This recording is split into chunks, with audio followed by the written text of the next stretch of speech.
వయసు పెరుగుతున్న కొద్దీ మూత్రగండాలు కూడా పెరుగుతూ ఉంటాయి. ముఖ్యంగా మగవాళ్ళకి ప్రోస్టేట్ గ్రంథి పరిమాణం పెరగడంతో తరచూ మూత్రానికి వెళ్లాల్సి వస్తూ ఉంటుంది. అయితే మనసు మూలాల్లో ఎక్కడో ప్రోస్టేట్ క్యాన్సర్ గురించిన అనుమానము మెదులుతూ ఉంటుంది. ఇలాంటప్పుడు 6 నెలలు ఏడాదికోసారి ప్రోస్టేట్ స్పెసిఫిక్ యాంటీజెన్ పరీక్ష PSAను చేయించుకుంటే చాలు. ప్రోస్టేట్ గ్రంథిలో క్యాన్సర్ ఆనవాళ్లను చాలా ముందుగానే పసిగట్టొచ్చు. ప్రోస్టేట్ గ్రంథిలో క్యాన్సర్ ఆనవాళ్లను పట్టించే PSA పరీక్ష గురించి ఇప్పుడు తెలుసుకుందాం.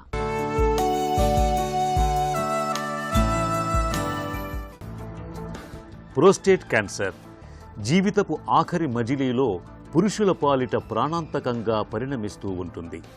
అయితే కొన్ని అనుమానిత లక్షణాలను గమనించటం ద్వారా ప్రోస్టేట్ క్యాన్సర్ను ముందుగానే పసిగట్టడం పెద్ద కష్టమేమీ కాదు.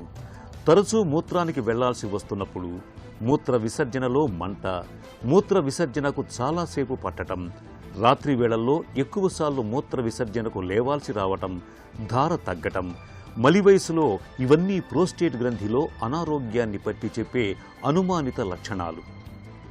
ఇలాంటప్పుడు తరచూ ప్రోస్టేట్ స్పెసిఫిక్ యాంటీజెన్ అనే పరీక్షను తరచూ చేయించుకుంటూ ఉండాలి.